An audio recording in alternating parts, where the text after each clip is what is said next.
Buenos días, gracias por asistir a esta charla con el ministro Cosío. Como ya hemos platicado, se trata de explicar los alcances que se ha publicado de la conocida como sentencia de Radilla y algunos aspectos que no han sido considerados por la opinión pública y que el ministro estima que debieran conocerse profusamente. Ministro, gracias.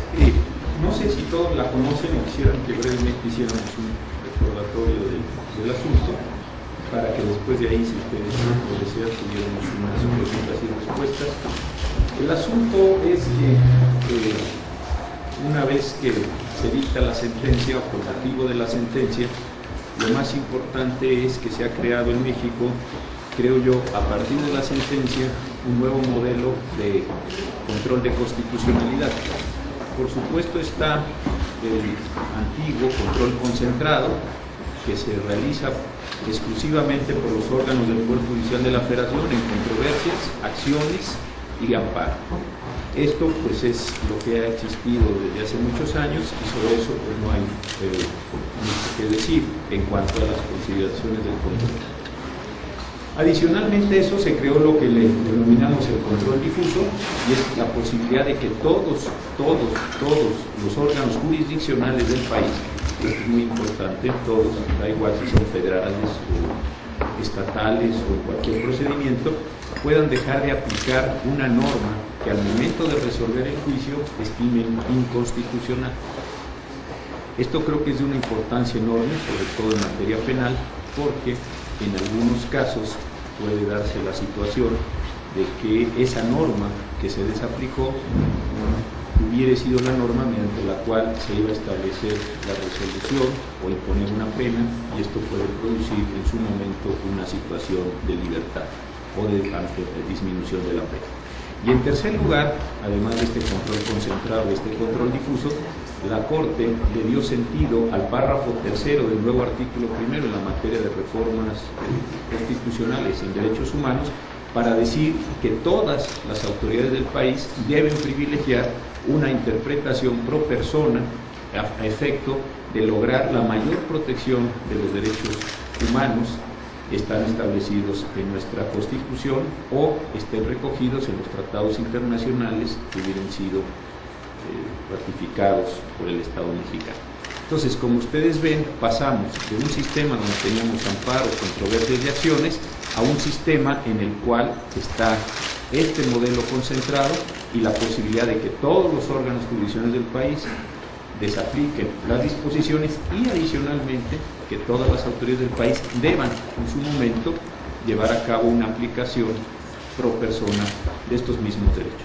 Si tomamos en cuenta esta sentencia Radilla de una parte, más las reformas al juicio de amparo que ya se aprobaron a nivel constitucional y que estamos esperando pronto la ley, y adicionalmente a eso tomamos en cuenta la modificación en materia de derechos humanos con la reforma constitucional, pues creo que podemos decir, sin ser exagerados, que estamos realmente frente a un modelo completamente nuevo de control de constitucionalidad y de protección constitucional en el país. Yo creo que de ese tamaño, insisto, y sin exagerar y considerando los años, los más de 150 años que tiene el juicio de amparo en nuestro país, que estamos ante un momento de una enorme posibilidad en cuanto a la protección de estos mismos derechos. Yo dejaría hasta ahí esta especie de introducción, y si ustedes tuvieran algún comentario, alguna pregunta que hacer, pues encantado trataría de resolver. Señor ministro, buenos días. Dicen que es un nuevo modelo de control constitucional en conjunto de todas estas reformas.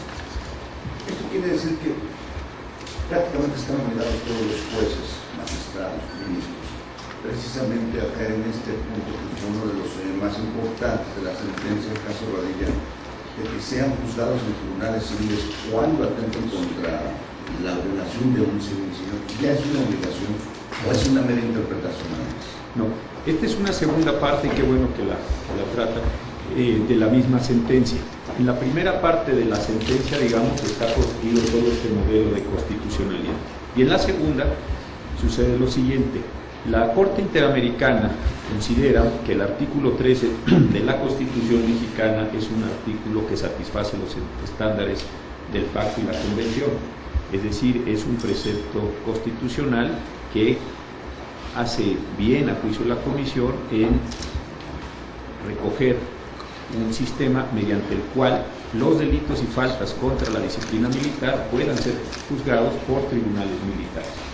Lo que la Corte reprocha es el artículo 57, fracción segunda del Código de Justicia Militar, porque en esos casos se permite que los particulares, o mejor, que los militares que hubieran afectado a un particular sean juzgados por tribunales militares. Lo que nos pide la Corte Interamericana, o nos ordena en términos de su sentencia, es que la Suprema Corte de Justicia de México busque o ejecute los mecanismos para que esos miembros de las Fuerzas Armadas que hubieran lastimado a un particular, a un paisano, como decía la cuestión 57, sean juzgados por tribunales militares. De forma muy concreta nos pide que en el caso de Rosendo Radilla el asunto no regrese a la jurisdicción militar, pero en el resto de los casos que llevemos a cabo esta acción, digamos así, protectora de los derechos fundamentales en el sentido de ser juzgado ante un tribunal civil. Con ese motivo, ustedes recordarán que en las discusiones se giraron oficios a los tribunales de todo el país para que nos informen si es que tuvieran casos en los que esté siendo juzgado un militar en los tribunales militares con motivo de esta afectación a los paisanos, para que nosotros retomemos nuestra competencia y le demos una interpretación en este sentido. Entonces sí, efectivamente hay estas dos dimensiones de la sentencia, que vale la pena también comentar, por supuesto. Jorge Monroy, economista. Gracias, ministro. Buenos días. Hola, Jorge. Quisiera preguntarle, usted nos dice que hay con esta sentencia de la Corte, en el caso Radilla, hay un nuevo modelo que se conjunta con la ley de amparo.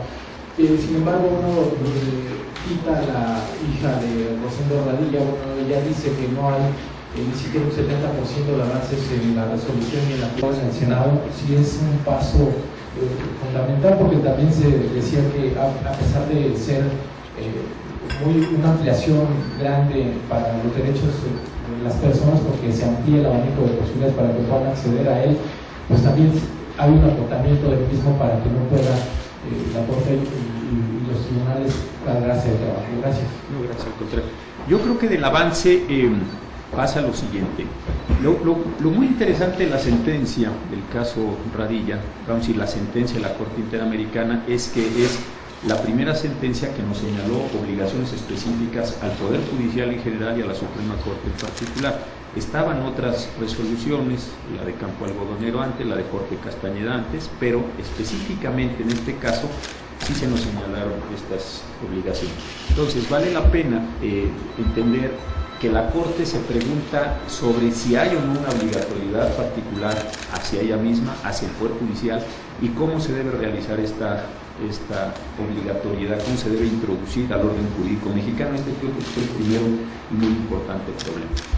Nosotros identificamos varias obligaciones o varias condenas concretas. La primera era dar un curso sobre el sistema interamericano, otra, dar un curso especial sobre desaparición forzada de personas, que siempre es un tema delicado. Tercera, modificar nuestros criterios en cuanto a la validez del artículo 57, fracción segunda del Código de Justicia Militar, que era lo que comentaba Salvador hace un momento. Y cuarta, impedir que regresara el caso de Rosendo Radilla a la jurisdicción militar. Y una más general, que también estuvo discutida en el sentido de si debíamos o no y de qué manera darle cabida a las interpretaciones que hubiera hecho la Corte Interamericana en materia de derechos humanos. Entonces, esa parte de nosotros creo que está cumplida. ¿Cuáles son los avances en otros órganos del Estado? Con toda franqueza no lo sé. No he seguido yo qué tenía que ser el legislativo, el ejecutivo, etcétera, sino no lo tengo claro como para atreverme a dar una respuesta. En lo que concierne a nosotros, entiendo que sí están cumplidas estas mismas acciones, y es más, creo que en esta petición, esta solicitud que hizo la Corte al resto de los tribunales, pues les estamos dando precisamente, o nos estamos dando precisamente la posibilidad de recoger los asuntos que tuvieran ese tipo particular.